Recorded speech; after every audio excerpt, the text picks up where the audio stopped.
depan ni bapak-bapak sikit. Yang belakang pun, kalau nak duduk depan boleh, kalau belakang boleh. Terutama yang paling besar.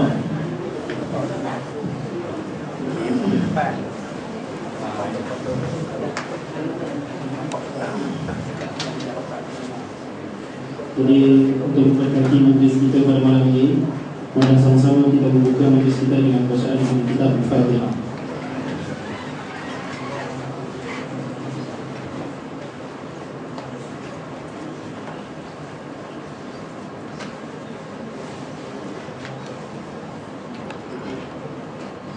Bismillahirrahmanirrahim. Alhamdulillahirabbil alamin. Wassalatu wassalamu ala asyrafil anbiya'i wal mursalin sayyidina maulana Muhammad wa ala alihi wa sahbihi ajma'in. Subhanaka la ilma lana illa ma 'allamtana innaka antal alimul hakim wa la haula wa la quwwata illa billahil aliyyil azim. Yang dimuliakan Ustaz Khairul Nizam bin Hussein selaku penceramah undangan kita pada malam ini, yang dikasihi sahabat-sahabat yang menjadi EJK dalam TV Al-Azhar, yang saya kasihi dan saya sayangi, sahabat-sahabat, ikhwah dan akhwat sekalian yang datang daripada jauh dan dekat, dan yang datang daripada latar belakang yang berbeza. Ada yang datang daripada latar belakang pelajar pengajian agama, ada yang datang di depan, pelajar yang datang daripada bidang perubatan, dan ada juga yang di bidang pergigian. Ada. Alhamdulillah. Jadi pada malam ini kita berkumpul bersama-sama dalam sebuah majlis ilmu, majlis yang dianjurkan oleh TV Al-Azhar. Dan TV Al-Azhar ini adalah sebuah badan multimedia yang menguruskan tentang urusan-urusan multimedia yang berkaitan dengan Masjid Azhar, ya. Dan alhamdulillah pada malam ini kita akan bincangkan satu tajuk yang cukup penting untuk pelajar yang ingin mempelajari ilmu agama, iaitu kita akan bincangkan tentang Mabadi'ul Ilmi. Mabadi'ul Ilmi, ataupun dengan bahasa Arabnya apa? Prinsip-prinsip ilmu. Ada bahasa Melayu, itu bahasa Arab. Okay.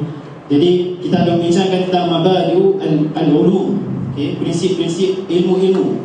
Dan pada malam ini kita akan mulakan dengan ilmu yang berkaitan dengan usul fiqh dan ilmu fiqh. Jadi secara kesimpulannya, Mabadi'ul Ilmi ini ialah pengenalan, okay? Pengenalan kepada sesiapa yang ingin masuk ke dalam sesuatu ilmu. Siapa yang nak belajar dalam satu-satu madah ilmu, jadi dia perlu untuk membaca ataupun mengenali ataupun mempelajari tentang Mabadi'ul Ilmi. Kerana pada hari ini kita melihat ramai di kalangan orang Islam yang nak baca ataupun nak mengkaji, nak mempelajari tentang agama, tapi mereka ni tidak mempelajari Mabadi'ul Ilmi sebelum mereka masuk ke dalam sesuatu ilmu. Okay. Dia nak belajar usul fiqh, okay, tapi dia ambil bab-bab belakang. Dia baca terus perbahasan-perbahasan yang di belakang.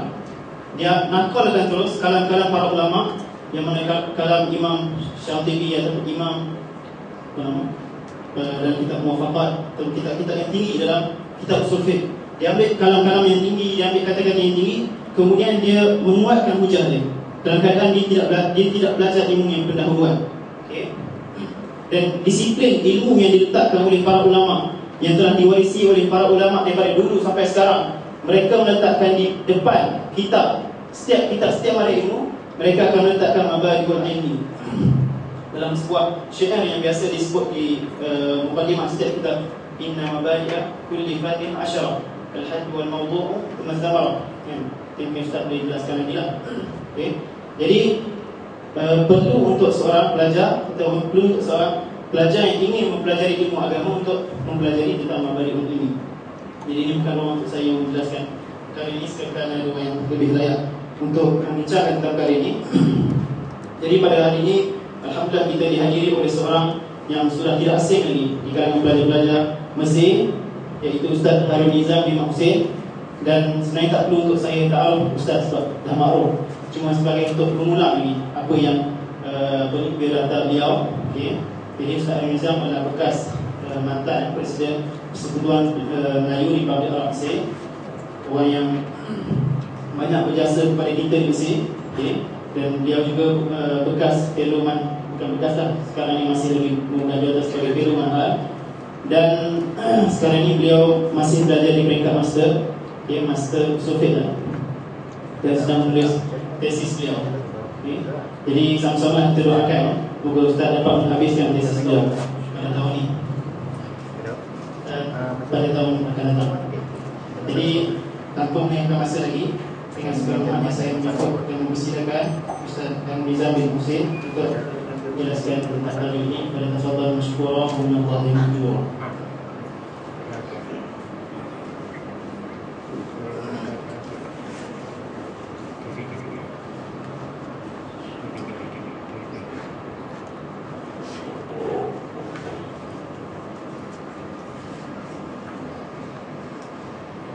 Bismillahirrahmanirrahim. Bismillahirrahmanirrahim. Assalamualaikum warahmatullahi taala wabarakatuh. Alhamdulillah wa nahmaduhu wa nasta'inuhu wa nastahdihi wa nastaghfiruh.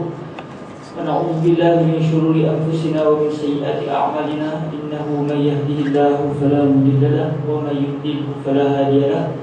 أشهد أن لا إله إلا الله وأشهد أن سيدنا وحبيبنا محمدا عبده ورسوله. اللهم صل وسلم وزد وبارك على سيدنا محمد وعلى آل سيدنا محمد. اللهم آمين. فأما بعد. Terima kasih ucapkan penghujung majlis. Yang saya hormati pengelola program, seterusnya para hadirin hadirat dirahmati Allah SWT. Syukur pada Allah pada malam yang bahagia ini, kita dapat sama-sama dalam satu majlis pengenalan kepada beberapa ilmu penting dalam Islam, dan saya ditugaskan untuk membincangkan dua ilmu lah secara umumnya, ilmu fiqh dan juga ilmu usul fiqh.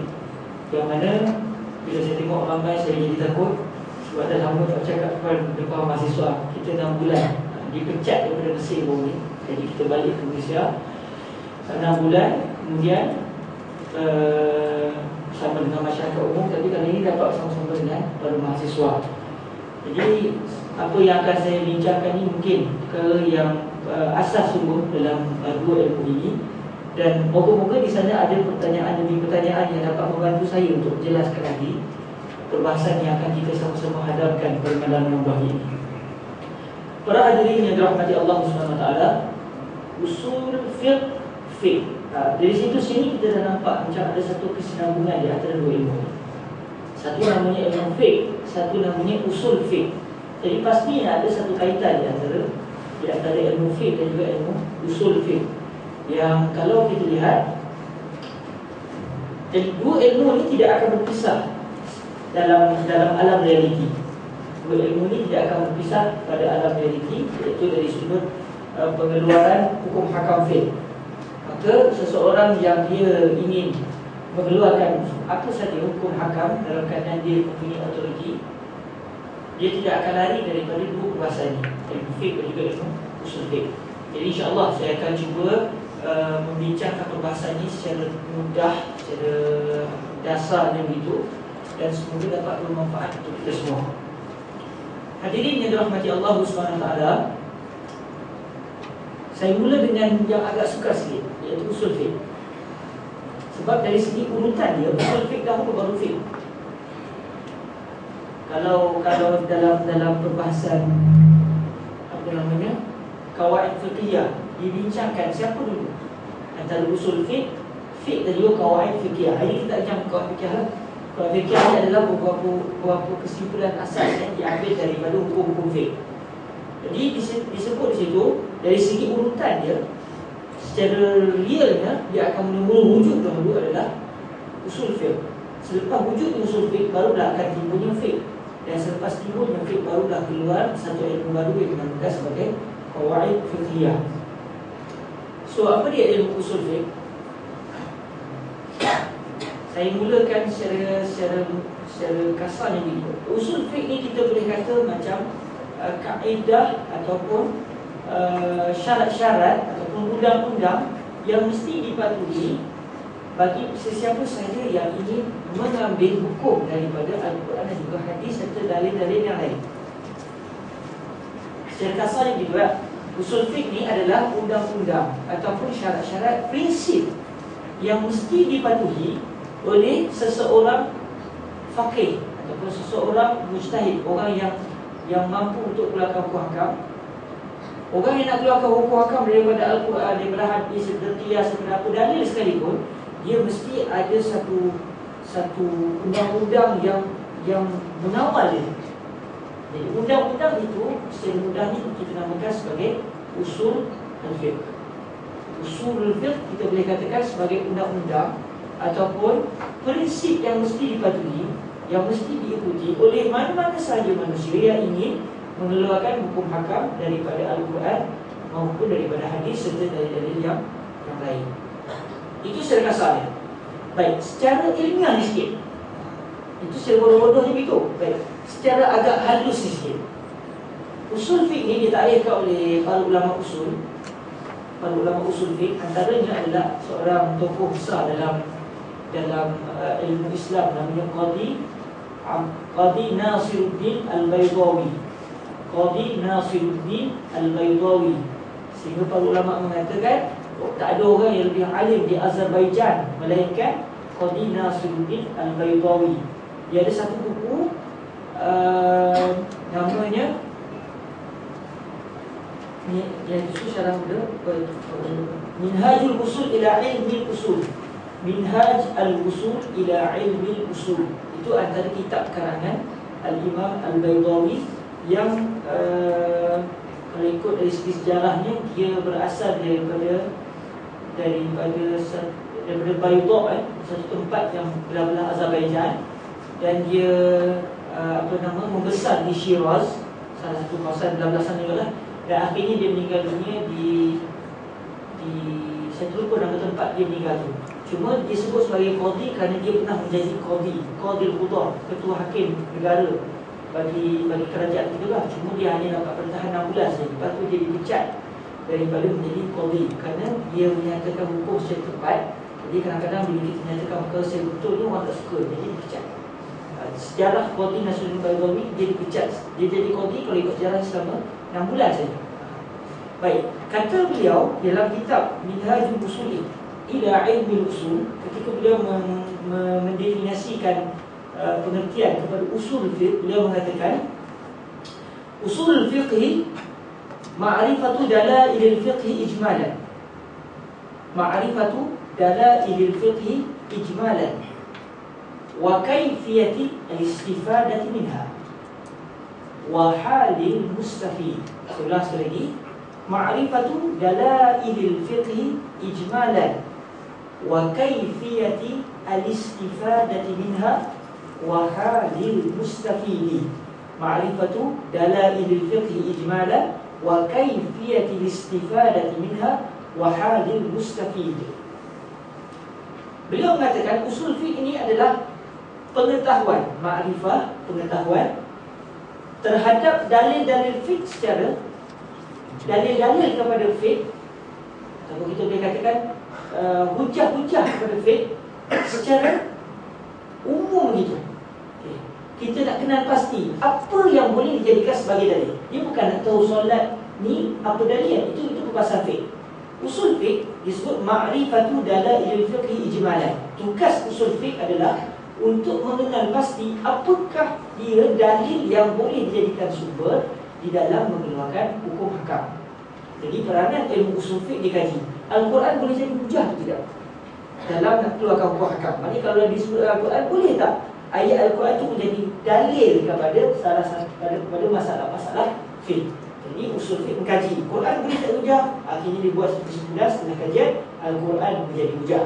Hadis menjadi hujah. Okey, qiyas boleh tak menjadi hujah dalam kita nak ambil hukum fiqh berdasarkan qiyas? Qiyas ni maknanya benda tu tidak ada disebut secara jelas Al-Quran ataupun hadis, tetapi ada benda lain yang lebih kurang dengan benda tersebut.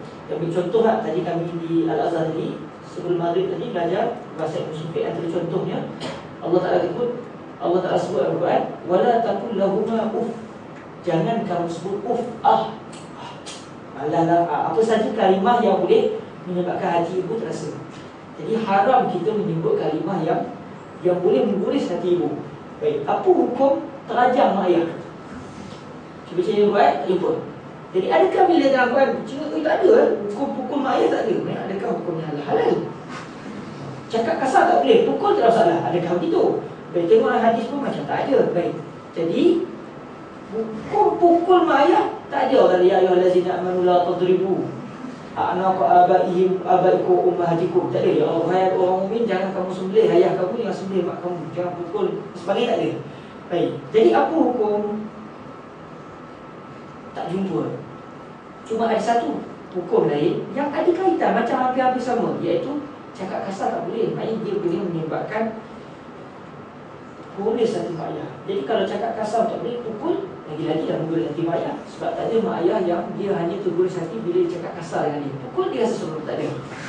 Jadi itu dinamakan qiyas. Kita hukum yang kita tak nampak ni, kita tak tahu ni, kita ambil daripada dalil yang lain.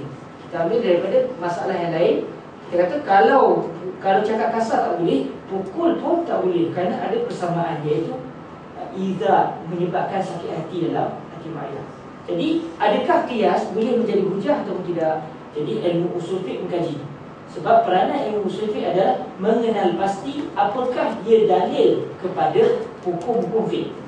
Quran hujah tidak, hadis hujah tidak, qiyas adakah hujah tidak, kalam sahabat hujah atau tidak. Contoh kan. Jadi perbahasan-perbahasan ini kesemuanya diperbincangkan di dalam perbahasan ilmu usul fiqh. Jadi Syekh Qadhi Nasiruddin Al-Baydawi mengatakan usul fiqh ma'rifatu dalailil fiqhi ijmalan. Ilmu usul fiqh mengkaji apakah sebenarnya dalil yang boleh diguna pakai, yang sesuai, yang boleh sah dijadikan sebagai dalil kepada hukum kafir. Itu yang pertama. Lepas tu yang kedua kata wa kaifiyatil istifadati minha. Ilmu usul fiqh juga mengajar bagaimana cara nak guna dalil tadi. Contoh, okey, hadis boleh jadi hujah. Baik, kalau hadis ni bertempur dengan hadis ni, nak buat macam mana? Dua-dua hadis, dua-dua hujah. Okey, sekarang macam mana nak buat kalau zahir hadis ni bertengah dengan hadis ini? Contohnya tadi Syekh Satu nyatakan dua hadis. Satu hadis Nabi kata, man massa zakarahu falyatawadda. Siapa menyentuh zakarnya, sebelah orang kalau menyentuh kemaluannya, maka dia hendaklah berwudu. Maka hadis ini menunjukkan batal wudu kalau menyentuh zakar. Tiba-tiba ada satu hadis lain yang diriwayatkan oleh Al-Imam Abu Dawud, yang mana ada seorang sahabat tanya ke Nabi, saya semayang, saya pegang kepala saya, macam mana? Dia semayang, dia pegang. Jadi apa cerita saya ni? Nabi kata, ma huwa illa bud'atu minka. Tak adalah kemaluan itu melainkan hanya salah satu anggota daripada anggota tubuh badan kamu. Macam tangan kamu, macam mata. Jadi hadis ini menunjukkan pula kalau pegang kemaluan tidak membatalkan. Sebagaimana kalau kita sentuh pipi kita semayang, tak betul-betul. Okey, sekarang hadis canggah zahirnya, sebab kalau kita kaji ada penyelesaiannya. Baik, macam mana nak buat? Ilmu usul fiqh akan beritahu cara nak menyelesaikan kalau hadis saling bercanggah secara zahir. Sebab pada hakikatnya tidak berlaku percanggahan di antara kalam Nabi dengan kalam Nabi yang lain, kerana masdarnya satu, iaitu daripada Nabi, dan Nabi ucapannya adalah wahyu daripada Allah Subhanahu Wa Taala. Okey, jadi usul fiqh akan cerita, dan saya memang tak akan mampu cerita lagi. Saya kau begitu je lah ya. Ma'rifatul dalail fiqh ijmalan wa kaifiyatul istifadati minha. Tahu apa dia dalil, macam mana nak guna dalil. Dan yang ketiga, wahalil mustafid. Kita nak kenal pasti siapa orang yang berhak untuk menggunakan dalil. Dalil Quran kita baca, hadis kita laki dengan Syekh Sa'ad Jawish ke Syekh Yusri ke, dengan mana-mana masyayikh kan. Baik, adakah bila kita telah membaca Al-Quran dan kita telah membaca hadis, adakah kita boleh keluarkan hukum hakam? Baik, ilmu usul fiqh akan membicarakan siapa orang yang layak untuk mengeluarkan hukum hakam. Bukan semua manusia yang baca Quran hadis boleh mengeluarkan hukum hakam. Sebagai contoh, para sahabat Nabi SAW yang jumlahnya cukup ramai, berapa orang yang ulama di kalangan mereka? Para ulama menyatakan sekitar 100 lebih. Banyak-banyak para sahabat Nabi masih ingat. Tak ada susah ya, yang boleh buka sendiri. Kalau ada fresh oleh, hilang. Apa namanya? Sahabat Nabi yang ramai yang hanya hidup dengan Nabi, yang pernah tengok Nabi, tapi bukan semua di kalangan mereka mampu keluarkan hukum hakam direct daripada Al-Quran juga hadis. Jadi siapa yang berhak mengeluarkan hukum akal daripada Al-Quran juga hadis? Orang yang disebut sebagai al-mujtahid atau al-faqih, dan ciri-cirinya disebut dan diajar di dalam ilmu usul fiqh. Jadi secara kasarnya ataupun secara halusnya, usul fiqh ni dia membicarakan 3 perbahasan. Nak tahu apa dia dalil, macam mana nak guna dalil, dan yang ketiga, siapakah orang yang berhak untuk mengeluarkan hukum hakam daripada dalil-dalil fiqh. Okey, itu secara mudah kita makrufkan berkenaan dengan takrif atau definisi kepada ilmu usul fiqh. Para hadirin yang dirahmati Allah Subhanahu Wa Taala, ilmu usul fiqh ini adalah ditulis oleh Al-Imam Asy-Syafi'i radhiyallahu taala anhu. Beliau adalah orang yang mula-mula sekali menulis satu buku secara khusus dalam perbahasan ilmu usul fiqh. Sebenarnya kalau kita baca kitab-kitab yang membicarakan tentang sejarah ilmu usul fiqh, kita akan jumpa bahawa sebenarnya ada perbezaan pandangan para ulama di dalam menentukan siapakah orang yang mula-mula sekali menulis buku secara khusus dalam ilmu usul fiqh. Ada yang kata imam ni, ada yang kata imam ni. Tapi pandangan yang paling masyhur, yang dibuktikan, adalah Al-Imam Asy-Syafi'i. Kerana setakat ni kitab usul fiqh paling tua, paling kuno yang pernah ditemui di dalam perpustakaan Islam adalah kitab karangan Al-Imam Asy-Syafi'i yang namanya Ar-Risalah. Okey, Ar-Risalah adalah kitab yang mula-mula sekali setakat ini dijumpai yang ditulis di dalam ilmu usul fiqh. Sebelum daripada kitab Ar-Risalah, perbahasan usul fiqh ditulis bercampur aduk dengan kitab fiqh. Cerita hukum sikit, cerita sikit cara nak guna. Okey, jadi kitab-kitab sebelum daripada kitab Ar-Risalah karangan Al-Imam Asy-Syafi'i radhiyallahu taala anhu arda, bercampur gaul antara ilmu usul fiqh dan juga fiqh. Tetapi Al-Imam Asy-Syafi'i lah orang yang mula-mula sekali setakat ini. Sebab tu bila diangkat sebagai orang yang mula-mula sekali menulis kitab usul fiqh. Kitab beliau adalah kitab yang ditemui setakat ini yang mula-mula sekali membicarakan secara khusus berkenaan dengan ilmu usul fiqh yang namanya Ar-Risalah. Okey. Cuma Ar-Risalah ni asal-asalnya adalah permintaan daripada seorang ulama hadis namanya Abdul Rahman bin Mahdi. Abdul Rahman bin Mahdi adalah salah seorang ulama hadis pada zaman itu. Kalau kita talaki Sunan Abi Daud ke mana-mana kita akan jumpa Abdul Rahman bin Mahdi ini. Beliau tu Abdul Rahman bin Mahdi minta daripada Imam Asy-Syafi'i kalau boleh tulis satu kitab yang membicarakan berkenaan dengan beberapa masalah dalam usul fiqh. Akhirnya Al-Imam Asy-Syafi'i pun menulis kitab yang namanya Ar-Risalah. Cuma Ar-Risalah yang kalau kita pergi maktabah pada hari ini, kalau kita pergi maktabah, ana uridu kitab Ar-Risalah dari Imam Asy-Syafi'i, dia akan bagi satu kitab namanya Ar-Risalah. Risalah yang ada pada kita pada hari ini bukanlah risalah yang mula-mula sekali ditulis oleh Al-Imam Asy-Syafi'i. Kerana ulama menyatakan Ar-Risalah yang ditulis oleh Imam Syafi'i itu dinamakan sebagai Ar-Risalah Al-Qadimah. Yang ada pada hari ini adalah Ar-Risalah Al-Jadidah. Yang kedua-duanya adalah ditulis oleh Al-Imam Asy-Syafi'i. Cumanya Ar-Risalah Al-Qadimah itu adalah buah pemikiran asas bagi Al-Imam Asy-Syafi'i berkenaan dengan usul fiqh. Jadi selepas mana beliau mengkaji, akhirnya beliau berpandangan ada beberapa masalah yang beliau rasa yang beliau tulis dulu tak kena. Jadi beliau ubah lagi, akhirnya baru timbul kitab yang kedua namanya Ar-Risalah yang dinamakan sebagai Ar-Risalah Al-Jadidah. Mana Ar-Risalah Al-Qadimah? Kalau kita nak tengok, ana la urid hadhihi risalah, ana urid risalah qadimah li Imam Asy-Syafi'i. Contoh waktu itu maktabah dia bagi la hadza laysa risalah allati uriduha, ana urid risalah qadimah li Imam Asy-Syafi'i. Dia berkata saya pun tak tahu kalau kita pergi mana-mana pusat yang menyimpan manuskrip kitab-kitab lama pun kita takkan jumpa risalah qadimah. Risalah yang mula-mula sekali tulis oleh Imam Asy-Syafi'i tidak ditemui lagi pada hari ini. Profil lah itu. Mana pergi saya tak tahu. Benda itu hilang sebab kalau kita tengok dalam sejarah Islam, banyak kitab-kitab Islam ni hilang. Kenapa? Kerana banyak berlaku peperangan. Antaranya yang lebih besar peperangan Tatar menyerang Baghdad, akhirnya habis kitab-kitab ulama Islam dibenamkan dalam sungai Tigris sehingga habis jadi hitam sungai itu. Kenapa? Tak buat kitab-kitab yang begitu banyak dihumbankan di dalam sungai tersebut oleh orang-orang Tatar yang menawan dan menakluk Baghdad 130. Jadi orang yang mula sekali menulis pembahasan tentang usul fiqh adalah Imam Syafi'i radhiyallahu taala anhu. Okey. Adakah ini bermakna ilmu usul fiqh hanya wujud pada zaman Imam Syafi'i? Tidak. Ilmu usul fiqh sudah ada pada zaman Rasulullah sallallahu alaihi wasallam.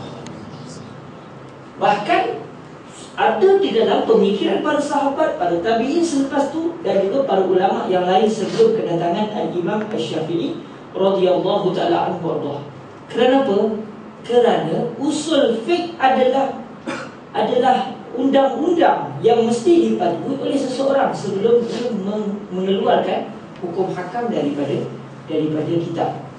Cuma sebelum kedatangan Imam Asy-Syafi'i, usul fiqh itu di mana? Sini. Otak. Jadi kerana nak buat buku apa semua di sini, jadi mereka tidak membuat buku. Pada zaman Imam Asy-Syafi'i, bahasa Arab mula lemah kerana orang-orang ajam, orang-orang bukan Arab masuk dalam Islam dan mereka mula berbahasa Arab, jadilah Arab Ammi pelik-pelik itu. Akhirnya menyebabkan orang Arab sendiri pada zaman itu akhirnya dia punya kekuatan di dalam bahasa agak lemah. Ambil contoh macam kita lah, orang Melayu kita. Tengok bahasa Melayu kita punyalah rosak. Banding dengan zaman dulu, pantunnya direct, tak perlu kena fikir-fikir. Zaman sekarang sampai kena buat pertandingan pantun. Sebab itu melangkah cepat-cepat. Kenapa? Dia tidak ada lagi kekuatan bahasa Melayu. Kalau kita cakap bahasa Melayu dengan tepat, dengan tuntas begitu, orang akan lihat. Kenapa? Kerana bahasa hari ini, bahasa Melayu kita sudah jadi bahasa bercampur aduk. Bahkan orang Melayu pun lebih gemar berbahasa Inggeris Dia rasa malu dan jijik berbahasa Melayu. Akhirnya jadi bahasa Inggeris pun rosak, bahasa Melayu pun rosak. Okey. Bahasa Arab pun ada juga kerosakan di sudut bahasa Melayu. Masa Kim Osman dan sebagainya ada berlaku. Baik. Pada zaman Imam Syafi'i, oleh kerana kekuatan bahasa itu sudah agak lemah, jadi Imam Asy-Syafi'i menulis kembali supaya ilmu usul fiqh yang ada pada generasi silam, yang adalah otak para sahabat, para tabi'in satu ketika dahulu, tidak hilang.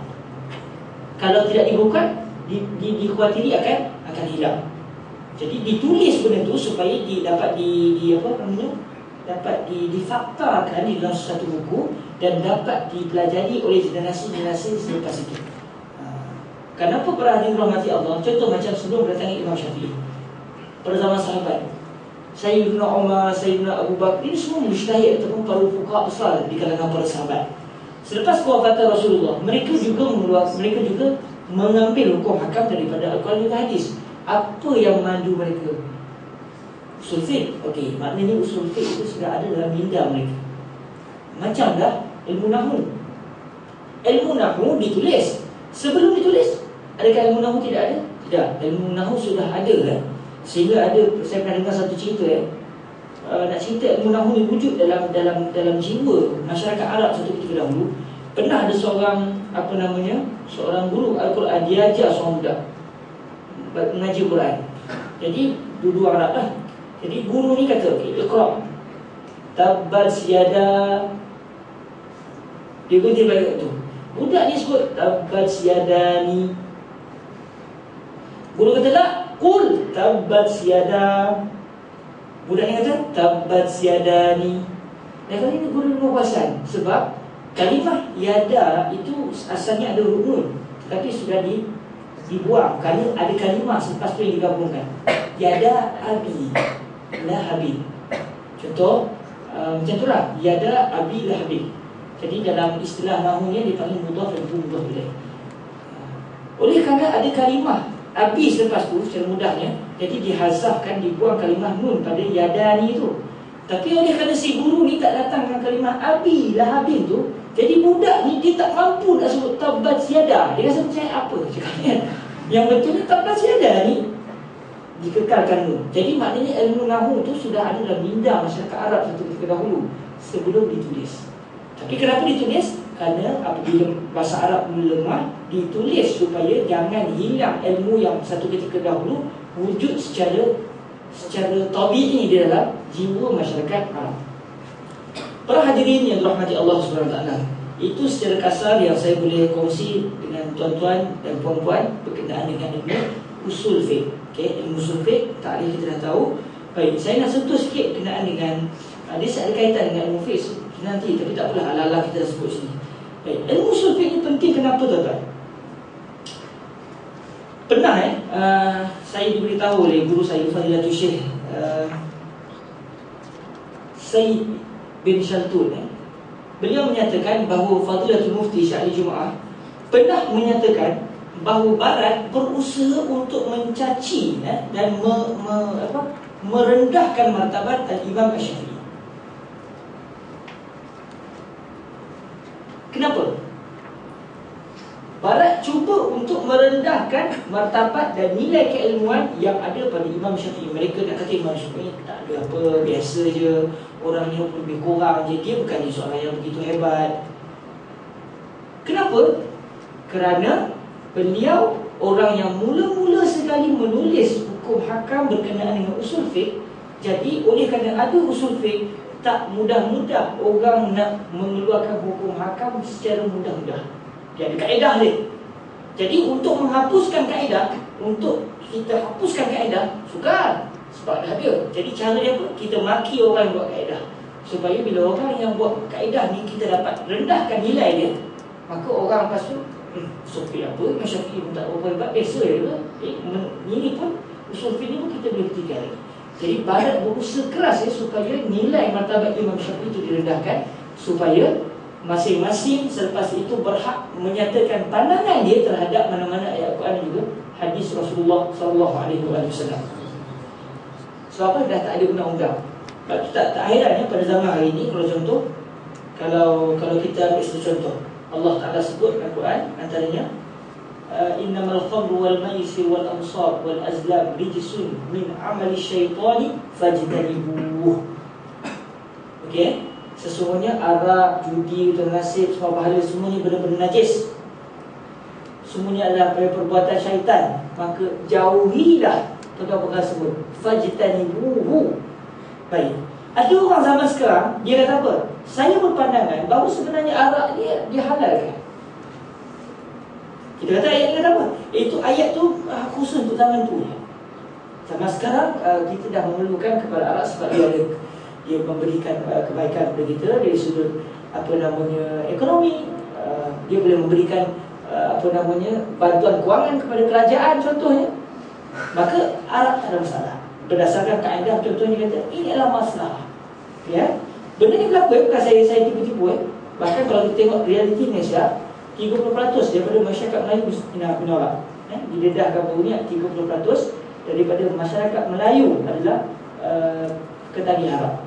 Jadi ada orang kata begitu. Kalau kita mempelajari ilmu usul fiqh, kita dengan cepat pantas. Mana hujah kau? Kamu kata hanya pada zaman Nabi saja boleh contoh. Zaman sekarang tak apa. Baik, mana bukti? Mana hujah yang mengatakan hanya pada zaman Nabi? Kamu nak mengkhususkan dengan usul fiqh kita akan mempelajari. Usul fiqh akan belajar at-takhsis bi wujudi mukhassisin batilun. Kamu khususkan satu perkara tanpa ada hujah, maka itu adalah batil. Kamu kata arak hanya pada zaman Nabi je haram. Zaman kita sebab ada keperluan maka tak ada masalah. Mana dalil yang kata zaman kamu tak apa? Usul fiqh dia bantai tu. Dia pandu kita supaya seseorang tu akhirnya tak dia dapat arak halal.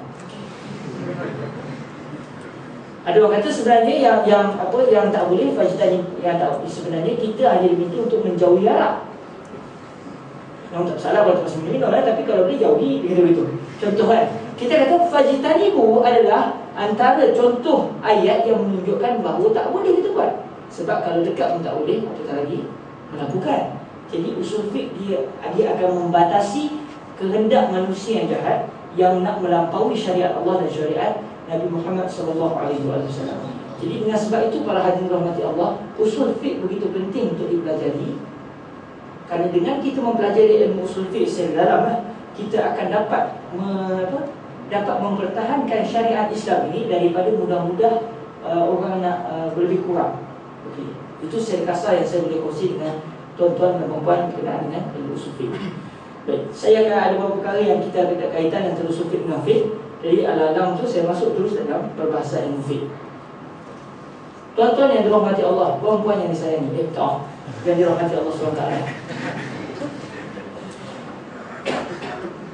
Saya alhamdulillah ta'ala saya tak apa ya. Sebab dalam mazhab Imam Syafi'i saya dengar kata makruh kahwin dua. InsyaAllah saya Syafi'i mazhab banyak takut takut apa? Takut sepupu Zawjah saya beritahu ke Zawjah nampak sepupu tu.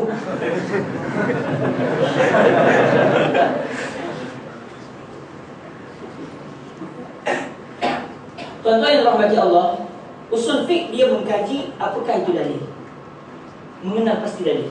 Fiqh pula adalah satu ilmu yang mengkaji perbuatan manusia.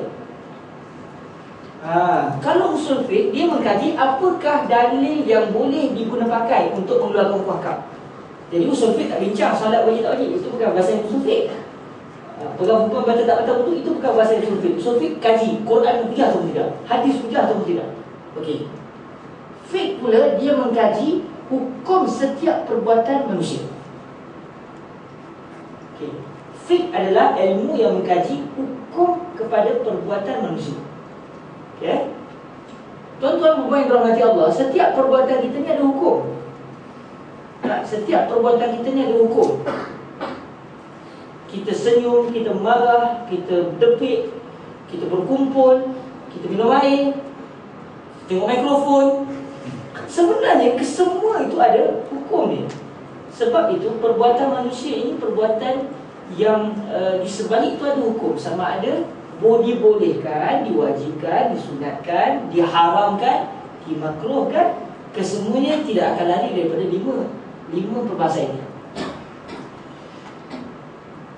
Sebab tu tuan-tuan dan puan-puan yang dirahmati Allah, sebagai seorang Muslim, dia tidak boleh melakukan satu perbuatan melainkan selepas dia tahu apa sebenarnya pandangan syarak terhadap perbuatannya.